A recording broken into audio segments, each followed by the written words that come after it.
అవును మావయ్య గారు, సుశీలగా నన్ను చంపడానికి ప్రయత్నించిన మాట నిజం. కానీ మీ అల్లుడు వెంకటేశం గారి సహాయం వల్ల నేను బ్రతికాను. సరే గప్చు, వాళ్ళకు చెవులుంటాయి. రే, మీ నాటకంలో నేను కూడా వేషం వేస్తాను. అలాగే నాన్న. అత్తగారు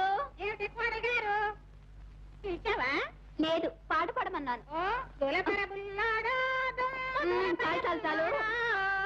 ఇంకా ఈ దుమ్ము దులుపుతుంటే పిండి ఎవరు రుపుతారు? పిండి కొత్త విరిగిపోయింది.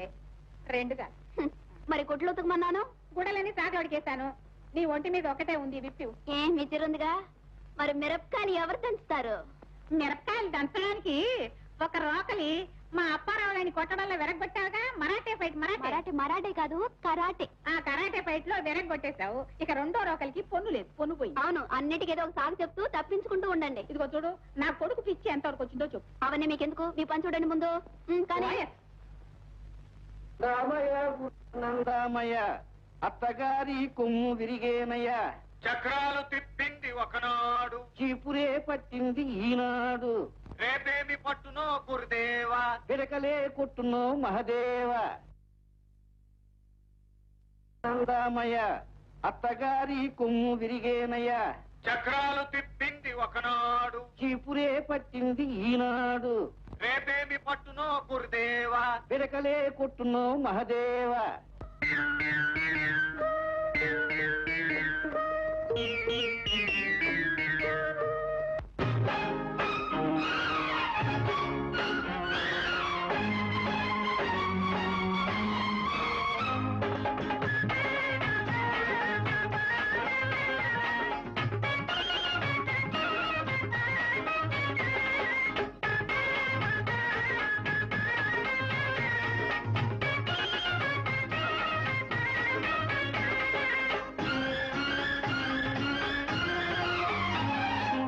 చందమావ కంచమెట్టి సన్నజాజి బూవ పెట్టి ఆకాశాన ఇల్లు కట్టుకో మామ కూతురా, నా మల్లె జాతర చుక్కలన్నీ పూలు పెట్టుకో.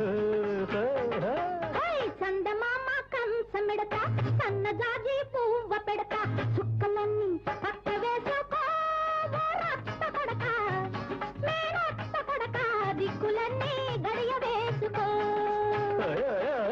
చందమామ కంచమెట్టి సన్నజాజి బూవ పెట్టి ఆకాశాన ఇల్లు కట్టుకో మామ కూతురా, నా మల్లె జాతర చుక్కలన్నీ పూలు పెట్టుకో.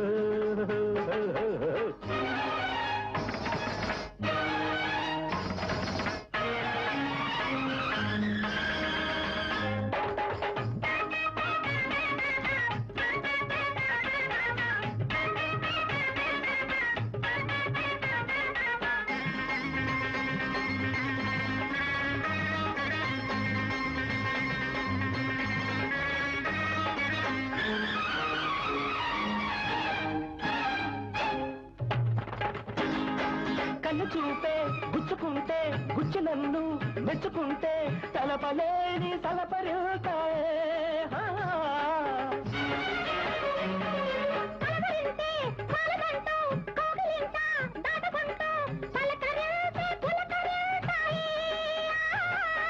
సందగాలి వాగలన్నీ చందనాలు పూసినట్టు చల్లగుంది ఈ వేళ.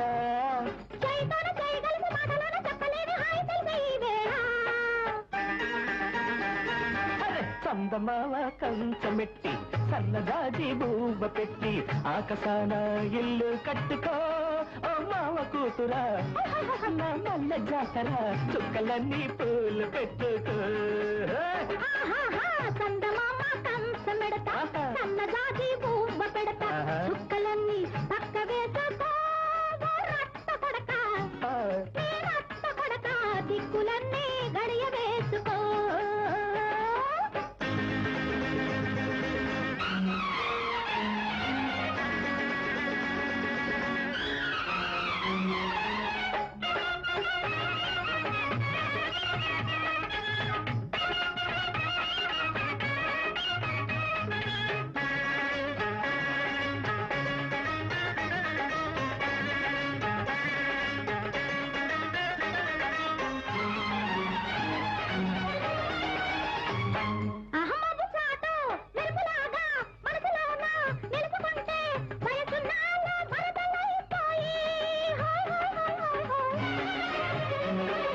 మెరుపులోన విరుపులన్నీ మేలులోన తడుకుమంటే వలపునాలో పిలుపులైపోయే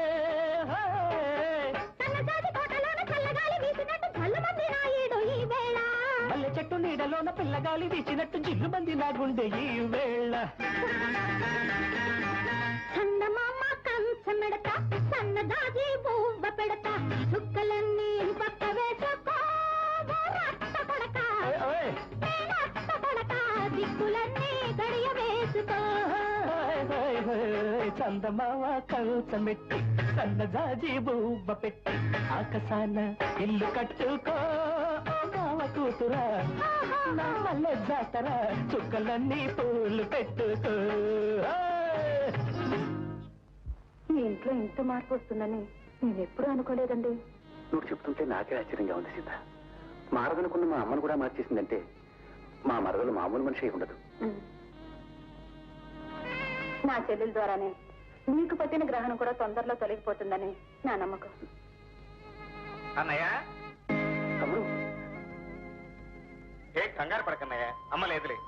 నీ అప్పులన్నీ తీర్చి నిన్ను వెలుగులోకి తేవాలని మా ప్రయత్నం. అయితే బాబు నీ ఆరోగ్యం బాగానే ఉందా? నీకు పిచ్చి పట్టలేదా?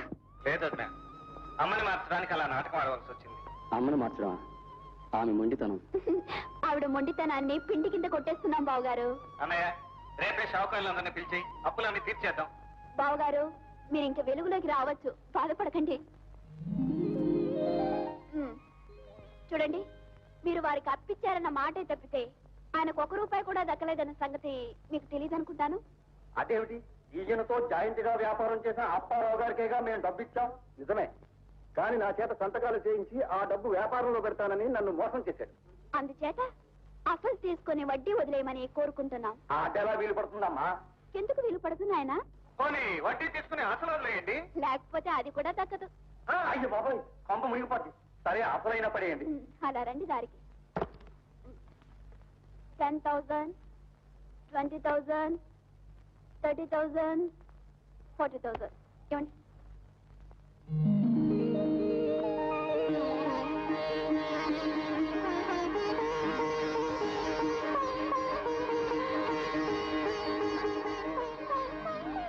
హాయిగా పాడుతా తీయగా పసి పాపలా నిదురపో తల్లిగా బంగారు తల్లిగా. నేను తల్లిని కాదు. తల్లి అన్నాడు. అయితే నువ్వు కూడా హాయిగా పాడుతా తీయగా